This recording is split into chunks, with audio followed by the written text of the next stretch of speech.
we do this Be Good People podcast. So we're just happy that you're joining with us here. If you've never been with us before, we're on like episode 21. Really? Yeah, I mean, Wow.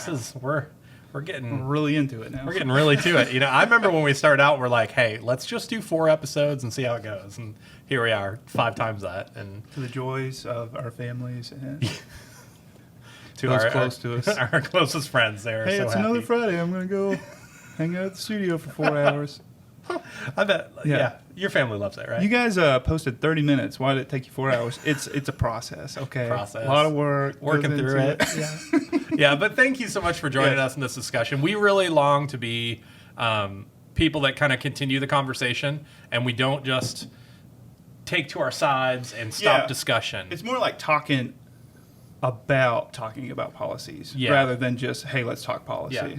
Facebook doesn't seem to understand that about us. Facebook's not a fan of our advertising. If you guys are going to post political stuff, you Yeah. got to, like, affirm yourselves as a political, or, Yes. establish yourself. I'm like, that's not what we're doing. That's not what we're doing. It's a book review. Yeah. What the heck are you talking about? Oh, Facebook. I've had a lot of problems this week. Yeah, so this week's been a tough one in the Facebook ads. Had to vent a little bit.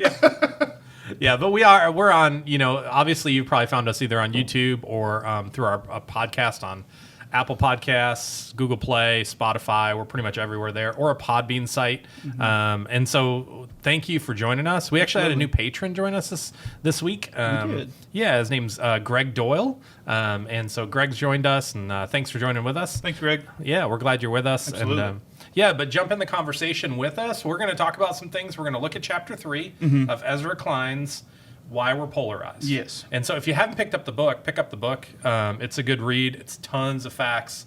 You might have to listen, Yeah, we can only touch on so much. If we were, like, quoting every fact and figure, like, that's what we did last week. Yeah. And it was, you know. We'd spend a year Yeah. on this book. So we're not going to do that. But there was a quote in this chapter that I want you to lead off with, because this was early on in our podcast. You started referencing this idea of Team sports. Yeah. And probably a lot of people listening probably had no idea what you were talking about. I was, you had sent me this book, and so I'd kind of known what you were talking about. But this quote, I think, sums that up. So this was from Klein, and he was saying that he passed by a book, and the title was "To Hate Like This Is to Be Happy Forever." And he was like, how do you pass up a book like that? Yeah. And so he's looking through it, and it's like the autobiography of some Clemson coach. And I don't remember what rival team it was, but it was like, there's so much joy in seeing those people lose. Yeah. I'm always going to be happy of that time we just Yeah. knocked them in the ground. They lost, and we won. Yeah. And it's like, okay. And so that quote, that's kind of like that's a miserable way to live, you think? But at the same time, I'm a Vikings fan. Yeah. And so whenever I see the Packers lose, Oh, yeah. I'm excited. You probably hate Eagles hats. I mean, I do. That's what I'm saying. You know what I mean? Like, and so, but that quote. There's like the Eagles are like fly, Eagles fly. Yeah. And then the Cowboys say die, Eagles die. So it's like, it's just. Yeah. And it's in like good fun, but like, is it? Yeah. When teams win, they burn their cities. Yeah. And so what was that quote? To hate hate like this is to be happy forever. Will Blythe. That was, I don't know if I said that name, but that's what you will be remembered by. Yeah. And I don't know that I would want to be remembered by that. Yeah. Will I mean, Blythe. that was his legacy was, team sports. And it's got its place. But we'll be discussing today, is that place in politics? Yeah, I don't know. I don't know.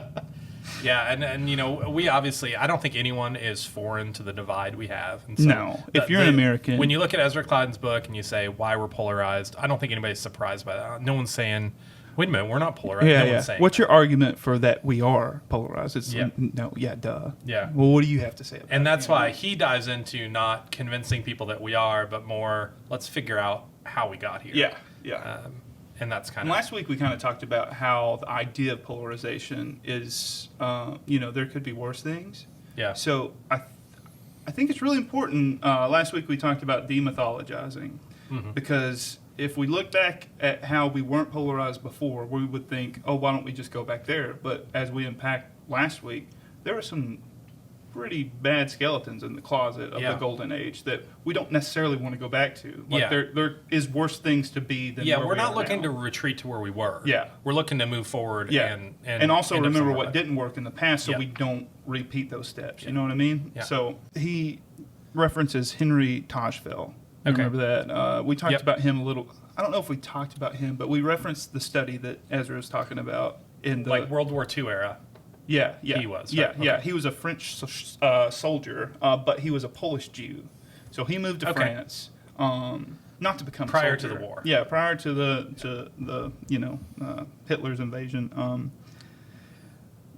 But he got captured and he spent the whole war in a prisoner of war camp, and he wasn't killed, even though they knew he was a Jew. And in those POW camps, it's not all fun and games, obviously, you know. But he was talking about how he had a relationship with some of the guards, like it wasn't like the internment camps or concentration camps that were happening to the Jews that were Polish or in Germany, They treated him like a soldier. Yeah, exactly. Yeah. They had something in common. Right. Right. But all his family died that was in Poland. Okay. That he had left behind. And he came to the conclusion, and it was kind of confirmed, that if they had found out he was Polish Jew, he would have died. Yeah. And so he spent the rest of his life trying to figure out why that misidentification as a French Jew saved his life, rather than because he would still have been the same person. He would have still had the same relationship with the guards, with the Nazis. Yep, same personality. But because he had that title, that team, his life. He got a pass on. Yeah. So he started this. This is so sad. He did a couple experiments, and he had 60 boys, all from the same school, so they knew each other. And he was doing this experiment as a way to make a baseline. Yeah. He was trying to identify how we form groups, what it takes, and so he was going to do this study where he asked them about. It was like a piece of paper with dots on it. Yep. And they quickly counted how many dots there were, and the ones who scored higher got put in a group, and ones who scored not as high were put in another group. That was it. And then he moved it on to another. So they separated them out, let them know that they were either the high or the low scorers, and the boys were then given money to give out to other. And the situations they were in, like there were situations where you could give it out evenly, or less money's given out, but your group gets more, and the other group gets less. But overall, less money is being given out. You got $100. You can give out 90, but 50 goes here and 40 goes here. And they were doing that. Like they would do it to the groups, to the detriment of the other group. Yeah, exactly. Like that's how they were making decisions. And when they couldn't determine which group was which, they would give it out evenly every time. Like, we all win together. You know? But if it was a high versus low, then the high group, if you were the high scorer, you were going to choose your group every time. And the scores it was random. No, it was those. Like the thing that they did was not a real thing. No, it was all imaginary. It was all imaginary. And so, do you know? It reminds me of the Office episode post Michael Scott days. So we've ventured into not as funny. Okay, but Robert California. His notebook gets left out. Do you know this episode? Yes. And it's two lists. Yeah. And people are like, wait, what side are we on? And then all of a sudden they start to build unity with their sides. They have no idea what it means at all. Hey, what do you think about the list? What was going? I think Jim was on like the left side, or whichever side had like the cool guys on. Yeah. And then he kind of confronts him about it. He's like, oh, it's not a big deal. And he puts Jim on the other side. He's like, wait a second. What's going on? I thought you were going to bring up the Hillary Swank episode. Oh, where it was like hot or not. Yeah. And like the hots were on one side and just like, are you so stupid that you think that she's hot or that you think she's not hot? And there's like riveting speeches like you'd see on parliamentary floors, like. But that's what we do given the situation like that, where there's an understood other team or others or them or they or whatever. When they're out there, we do team up, right? Yeah, we get with our team. Said that he believed groups weren't determined by or like countries weren't weren't determined by like their resources or their power. It was all about the winning is the most important thing. Yep. That they preferred their group to have more power and the other group to have less power. Less power. As soon as there's a group, as soon as there's an us and there's a them, we want the us to be stronger. Us to be stronger. Yeah, no, I think you're right. But I think groups too, like, I mean, the guy, he got to be a French Jew by accident. They misidentified him. Yeah. And he wasn't speaking up, obviously. No, It's keeping him alive. And so, but I think sometimes we end up in groups that we don't necessarily mean to be in. But then I don't know. I'm an evangelical Christian, you know what I mean? And it's a tough time to be an evangelical Christian that thinks right now because, it's just tough. And I've heard the sermons. Yeah. Not from where you are, but across the country. And it's like, for sure. Okay. I mean, it's a tough time to be like, okay, but still there's part of me in there that wants to defend any time. Yeah. You know what I mean? And defend anything if I can. Like if I can find a justification and go out of my way to find a justification to defend something because it's my team. Yeah. And I think like for me, again, as an evangelical Christian, I go to anybody listening. I know Father Tom's every Wednesday night at 8:15. We mentioned that in every episode. Yeah, if you want to come and hang out, come hang out. We sit around. But I go out to the bar, and as an evangelical Christian, sometimes that's a little. You're sitting there in the bar, and people are asking you what you do, and you happen to work at a church, and you say that, and all of a sudden, oh, I thought you were a Christian. Tones change. Yeah, and it's like, oh, okay, you're on that team. Yeah, you know what I mean? Yeah. And it's like, hey, man, I'm here with you right now. We're having a great conversation, and now I'm on another team somewhere. Yeah. And it's weird how quickly that team alignment can switch a conversation. Yeah. It's like the stereotypes in the person's mind just take over. You know what I mean? In my mind. Yeah, it goes back to that Will Blythe quote, It's like, oh, now I hate you. Yeah. Why? Well, I mean... Because I've got red and you've got blue, like on your hat, Yeah. But I mean, but if how fast it turns when I'm having a good conversation with somebody, and they're like, hey, man, it was so good to meet you, and they shake my hand, and they pick up their coat, and it's a Packers jacket, and it's like, this whole conversation... This was clearly a fluke. You're a horrible person. I didn't realize I was talking to an idiot. Yeah, exactly. Or, oh, that's one of the good ones. Or they reach under the counter and they pull out their MAGA hat. Yeah. I mean, you know what I mean? Yeah. They're talking to you. You're having a good conversation, and they put on that "Make America Great Again" Trump hat. Yeah. I mean, it's like, like your brain just floods with like, this can't be. Do you watch Curb Your Enthusiasm? Yes. Did you see the episode where he had a MAGA hat he put on just so that people wouldn't talk to him? I've not seen that episode. It was incredible. Good. But like it speaks right to that. Yeah. Like it was someone who like is observant of how culture is moving. He's like, you know what? I don't support him, but I don't like people, so I just put the hat on. And like, where does he live? Like Vermont or something, or California, or yeah, he lives in L.A. Okay, yeah. So he's in L.A. and everyone's just like, you're a jerk. He's like, see ya. I'm going on. Yeah. Not to own them, not to win, just to be left alone, Yep. Well, and I think we see it. But that's how predictable we are. That's how predictable we are. And we see it in the news. We see it. And I'm not trashing any type of protests that are going on right now. I think people should have freedom of speech. I'm glad that they're out there and speaking. You know what I mean? Like, I don't have a problem with that. But you see it at protests. Sometimes people team up when the protest to the protest shows up. Yeah. That's when you see those team lines really draw. Yeah. And people get vicious when they normally wouldn't be. Like, we become a little bit different people when we're charged with that team mentality too. Yeah. And that's not healthy, and we see it showing up in politics. Yeah. And we see it at like football games, You can scream at someone in the face just by the shirt they've got on. And based on nothing, you have no stock in if that team wins or not. Yeah. Like if it makes win, no difference to you. It's nothing. Yeah. It's a psychological thing. And that's what he was not dogging NFL, but he just said he didn't really understand it. He never got on board with watching the NFL. Yeah. But like he just thought it was funny how people have this deep allegiance to a team that, given the right opportunity, they would move to another city. Like, I'm a Cowboys fan in Tennessee. Why aren't you a Titans fan? Well, because they weren't here when I first started watching football, and they could be gone in 10 more years, 20, Yeah. Like, I doubt that happens, but it's better possible. somewhere else. Yeah. The Raiders will move to Las Vegas. And these teams, say, "Oh, we love this community. We're so much part of it, but you better pay for our stadium and you better give us all these tax breaks or we're going to go find a city. Exactly. You know? Yeah. And we attach ourselves to that. But we attach ourselves Yeah. and we become loyal fans of something that they don't care about our opinions on what they're doing. You know what I mean? Like, And we don't have We're saying this as two guys who are in a fantasy league together, who Yes. watch football. I pay for a Sunday ticket, you know, like exactly. No, I'm in it. I'm an NFL fan. Yeah. I'm a Vikings fan. Yeah. You know what I mean? Like, I'm very much that.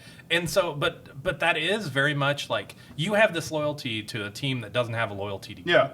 And although you want to see them win, they're not necessarily always acting the way you want them to. The Vikings don't act the way I want them to. Yeah. It just give them enough time, and they will go back to a quarterback I don't like and Brett an Favre. offensive scheme. When Brett Favre went from the Packers to the Jets and to the Vikings, I remember seeing on like SportsCenter, these guys, I can't hang that Favre jersey up until he leaves that city. Yeah. I can't do it. You know, it's like that was. I mean, it was that was rough when you bring in your most hated enemy to quarterback your team, and go on to a winning season. That's, you know what I mean. Like, that was so hard that year. I don't want to relive it because the end of that season was emotionally tough. So he kind of goes into the Ezra I've just Klein, realized I'm too emotionally tied to the NFL. Thank you for the counseling session. Don't bring this back up. I still have some processing to do on my own. Not ready to take this conversation public. Man. So Ezra says that his opinion is our brains can't tell the difference between something trivial as sports to something as life and death. Distinctions that caused us to have these group ideas. Oh yeah. Back in the day, you wanted your tribe to do well so that they had more power, so that your babies were safe at night. You had a good food supply. Yeah. You weren't it was like to basic invaders. needs. Yeah. It was to support basic needs. We're strong because we have to be. We have to be strong. That's not so much true anymore. No, it's not. But we've let that seep into our politics. Yeah. And it's we got through the golden age and saw how that we necessarily weren't always at this point, but our politics have gotten into this almost primal place in our brains. Yeah, but I mean, so if I'm looking at I'm thinking I go on social media, I see a post that interests me, and I decide to comment on it. Yeah.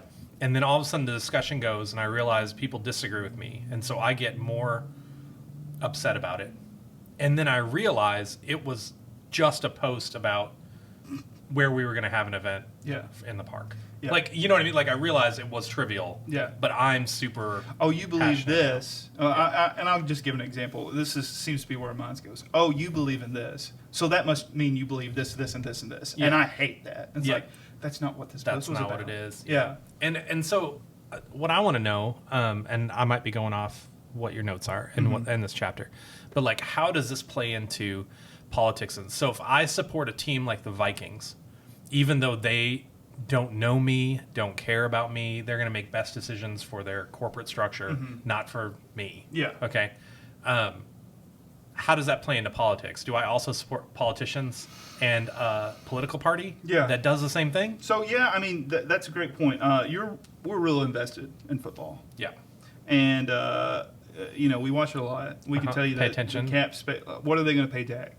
That's the big conversation now. Yep. Most people who just, hey, if the game's on, I'll watch it. We could talk about why they've decided to give them a bunch of money up front as opposed to towards the end. And, I think we did that. We did about the Mahomes. We did. Me and Corey were talking about that. Yeah. Oh, gosh. But so he was saying that, especially during elections, we're talking about this now because it's election season. We start this team sport mentality starts to come up. Yep. We are more interested in making our team look strong than we are about having actual good policies for everyone. Yeah. And politicians and the media kind of plays into that because the most interested people in politics are the ones that are going to be canvassing for you, going to be phone banking, going to be donating. Yeah, they're bought in, they're in it. A bunch of people are going to go vote. Yep. But they'll I don't know what the number Influencers, is. though, are going to be doing 10-20% of people who are super invested in it, eat and breathe it. It's a team sport. And that's who the politicians are going to be speaking to the most. That's who they're focused on. Yeah. Because that's what gets them elected. That's the that's the one who pushes them. You know, that's their free advertisement. You know, that's their volunteer base. So that's what they invest in. So if you're not in that group, and I don't know. I mean, we've talked a lot about the NFL, and I hate to stay on it, but like you look at what was it, 2-3 years ago, Colin Kaepernick takes a knee during the national anthem. Yeah. You don't want me to talk about this right now? No, it's fine. We can. We'll talk about it. It's in the next part a little bit more. All right. But yeah, I mean that's. But he takes a knee, and all of a sudden you've got memes everywhere from conservatives. I stand with the NFL because they've decided they're going to fine players if you kneel during the national anthem because the NFL has great regard for the national anthem and the flag. You know what I mean? Like that's because the Army pays them. Yeah. So I mean, let's be real. Like I don't want politics in football, but like the Army pays them to play the national anthem. Yeah. You know, like it was the Army's recruiting rate was low, so they're like, hey, if you watch these like older games, that wasn't in there. They might do the national anthem, but they didn't have the big you see it at the start of games. If you go to a live game, you see it a little bit more because it doesn't always get televised. But if you go to a live game, you see they're generally bringing out National Guard members or somebody from a local. Which great, like Fort Campbell, people come down to the Titans games. I'm not going to disparage the Army here. It's like great, let's honor them, but it's because they need recruits. You know, that was we need to build that. Yeah, and I mean. It works. Yeah, it works. So good. But so the NFL has good reason to not be a fan of Colin Kaepernick kneeling. Yeah. And so then you see outraged people, and people jump into their teams, and they're like, "No, we stand with the NFL. We're the NFL. You know, this player, he's ridiculous. You know, he needs to show respect, whatever." And so the NFL continues to build off that and ends up, I mean, really, the NFL didn't fire him, but he got released by his team. So the 49ers let him go, and then no one else would pick him up. Yeah. So he sues the NFL, which becomes even more polarizing. Yeah. Then, was it GQ made him Man of the Year or something like that, Sportsman of the Year, which, made everyone else mad. Yeah. Nike makes them their spokesman. This is what I know about NFL fans. They don't read GQ. No, well, so Nike made them their sportsman or their spokesman. Yeah. And then conservatives burnt their Nike shoes. Yeah. It's like that's how this tug of war is working. It's crazy. Now over football. Now I'm lighting fire to my Nike shoes that you paid for. That I paid. I never understood that too. Like I get wanting to boycott a company. Yeah. I totally do. Yeah. Do it all the time. Yeah. I never shopping at those again. I know you're passionate. So yeah. But like, if I was in that situation where like, I've got some Lowe's shoes, I'm gonna sell those shoes to some dummy on the other side. And then take that money and donate it to something that's gonna make that person would make weaker. Them very upset. If I hate the NFL, I'm taking that money and I'm investing in the MLB or the NHL. Yeah, exactly. Like, let's make hockey a big thing. Yeah. But I mean, that's where we ended up. I mean, it just got crazy quick. Yeah. You know what I mean? Like people teamed up and started throwing stuff at each other. And this is the thing. I'm an NFL fan. Yeah. And I was like, I don't want the player. I'll voice my opinion. I don't want the players kneeling during the national anthem. That's the beginning of the game. I don't want that happening. I wish that wasn't happening. It seems disrespectful. It seems like a player is trying to make a spectacle out of a moment, and he was trying to communicate something. Right. It was a protest, and there's nothing wrong with that. But in that, they made it about the flag when it wasn't necessarily about the flag. He was trying to draw attention so that you listen to him. So you listen to them. But what was funny is that and I know that he talked to an Army vet and said, "Hey, I want to do something here. How can I not be disrespectful?" And so they offered that, like, just kneel. Kneel, yeah. Yeah. And I know that dude doesn't speak for all veterans or whatever. Yeah. But, like, at least acknowledge that the dude was, like, looking to be as, non-disrespectful as he could be. Yeah. You know what I mean? No, I totally understand what you're saying. But looking at that, I didn't like that he was kneeling. But this is the other thing. I don't take my hat off during the national anthem. Yeah. Because I'm concerned about my receding hairline. I'm not a fan of taking my hat off. Most people know that about me. Like, I'm a little, I wear hats all the time. Yeah. And a lot of that is, so when the national anthem plays, is not normal reflex for me to take my hat off. Yeah. There's always some guy standing around that's like, hey, national anthem. You know what I mean? I'm like, oh, yeah. But I don't want to, you know, because I don't care. Yeah. Like, you know what I mean? Like, I know that my allegiance to this country and to the American way of things has nothing to do with a song that's being played. Yeah, you're not selling information to Russia. I'm loyal. Did you delete TikTok off your phone? That's the big thing right now. I don't have TikTok. Okay. Should I download it and then delete it? I mean, it's probably. I like the. Okay, it's weird. Like, it's from China, and all companies from China are like owned by the government, basically. So, what's being said is that a lot of information is kind of being siphoned off from these users to the Chinese government. I mean, is there a lot of data going through TikTok that's super important? Yeah, we're talking about 14-year-olds. Yeah. Yeah. I mean, what are you going to do? Do a lot of CIA agents use TikTok to communicate with each other? Amazon just came out and asked all of them to remove it from their phones. Really? Yeah. Interesting. Yeah. There's a girl I know. She lives down in Atlanta, but she does TikTok videos. Mm-hmm. I don't have TikTok, but she does the dancing, and she does a really good job of it. But she posts them on Instagram as well, so I see them. Yeah, yeah. I feel like... Well, that's what I'm like. What is the American company that's just going to... Hey, why don't we just do that? Yeah. Vine was it for a while. Yeah, exactly. And then they went under for some reason because the market obviously wasn't there. Yeah.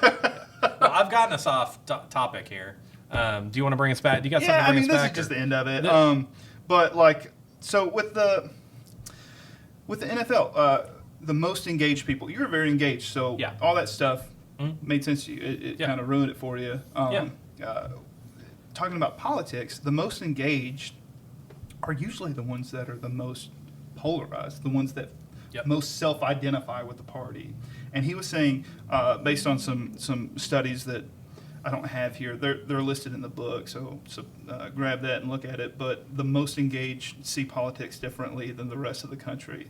The less engaged person will say, what does this policy do for me? Yep. And the most engaged people will say, what does this policy say about me if I support it? Yep. I think we mentioned that a little bit last week. Yep. But like that is the driving thing. In this age of polarization, the candidates win when they've got an enemy, when they've got an opposing team that they can fire their base up and say, what does it say about you that you're not willing to do everything to make sure that this person lose? We saw in 2016. Yep. Trump and the Republicans had that against Hillary Clinton, and Democrats didn't really show up, even though they've got somewhat of a majority. They didn't show up in places like Michigan, battleground states, because they took Trump as a joke, and they're like, "We got this." It's gonna be. It's the team that comes in. It's when you go to the Browns and you're like, "Ah, man, we're fine," and then the Browns kick your butt, and you're like, "What the heck happened?" It's like, well, they saw you as an enemy, and they put their everything in it. Foot to the floor, and you were sitting there just coasting. Yeah, exactly. Yeah, yeah, and I think I don't think we're talking a lot about the NFL.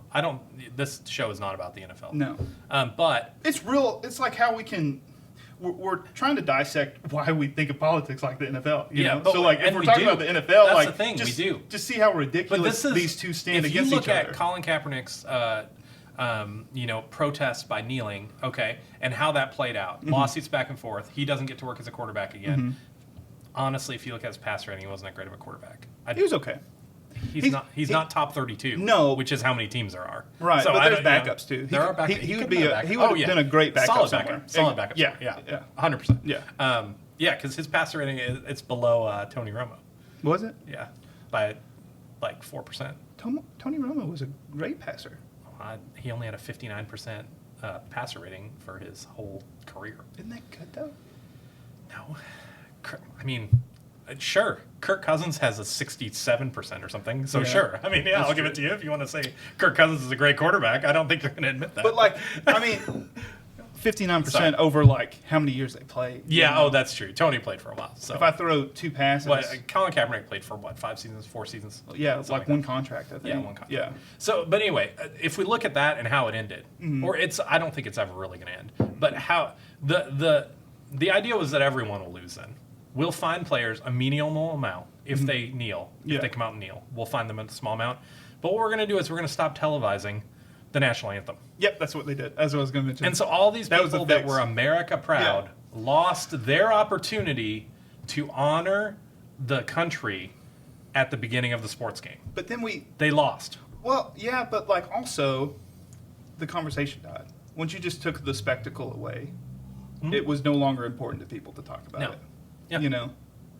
You didn't hear tweet. Well, I mean, there was probably some tweets saying, I'm here at the game, and some guys were tweeting these guys don't buy a number 88 jersey or something like that, you know. But like, he kneeled. Yeah, but like for the most part, it wasn't in national news. You know, Yeah. Fox, CNN, MSNBC, they weren't talking about it. Yeah. FYI, number 88 doesn't make much off of jersey sales. The NFL does, though. Oh, that's true. But that's what. Yeah. Don't support the NFL number, and so the NFL's like, dang it, that's another income stream that we're losing out on because you're doing that. Let's find you. You know, we're going to get our money. So when I look at politics, are we not? If we're polarized on this, and we finally have to get to the point where a decision has to be made and something has to move on, doesn't everybody end up losing? Yeah. I mean, you know what I mean? Like, yeah, that's a good question. I mean, I think I don't know. I think we're pretty much gonna wrap up here. Yeah, let's wrap. But let's wrap up with a question. You know, like, is that good? Is it the best when a team does well because of how much they hate the other side, rather than what does this policy do for us? Yeah. You know. Yeah. Or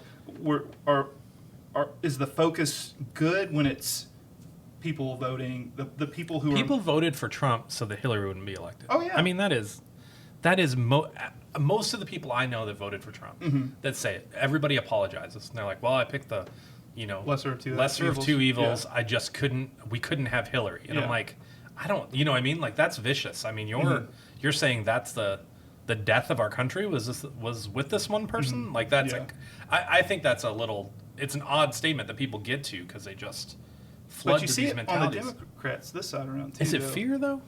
Is it fear that drives? No, well, it's I mean, it's fear. It is self-preservance. It's the hey, my tribe's got to do well because the other is going to come and take what's ours, or they're going to oppress us somehow. Yeah, I'm more fearful of them doing to me what we've been doing to them. You know, it's kind of one of those things. But I think it's fair right now. There are people that are going out in public and not wearing masks, not because they wouldn't wear masks, but because the other team is telling them that they should. Yeah. Or they perceive the other team telling them that they should wear masks. But so now they're not going to. But here's the thing, is that we try to rationalize that.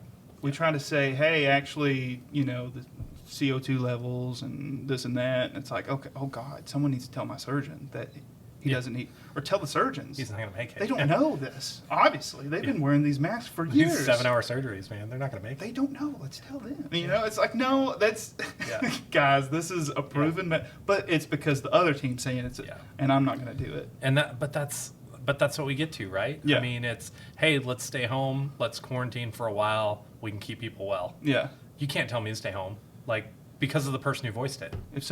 If you know, it's largely unpoliticized, like the Weather Channel. Yeah. But if, you know, the weatherman comes out as a Democrat and he's like, hey guys, it's hailing, go inside. And he's like, you know what? God made my head strong and it can take hails. Or if it's a Republican, you know, saying, hey, there's a tornado, and the Democrat's like, I'm not afraid to win. You guys live in fear. I'm not going to live in fear. Yeah. You know, and then they get, you know, whatever that looks like, you know, like that's how dumb it is. Well, and that's, you know, like weather's an interesting concept just because the weatherman's wrong all the time.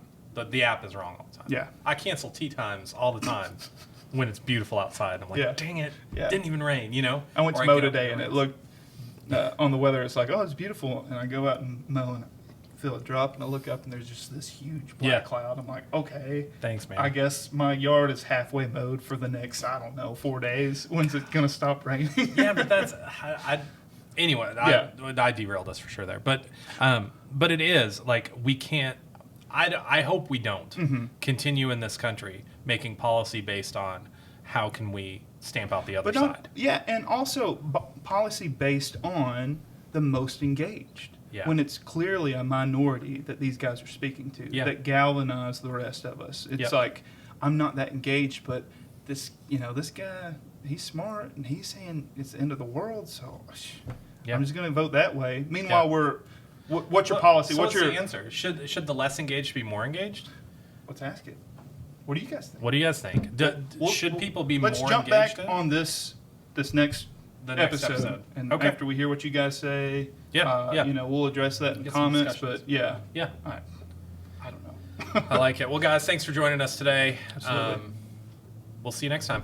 Hey friends, I hope you enjoyed the discussion here, and if you did, go ahead and click that like button. That helps us out. Also, if you're not a subscriber, you should be. If you subscribe and hit the bell, then you get a notification every time we post new content. That way you can stay up on all the discussions we're having. If this conversation resonated with you, maybe share it with a friend over on social media. And also, we've got some other videos, so feel free to check those out and join in anywhere.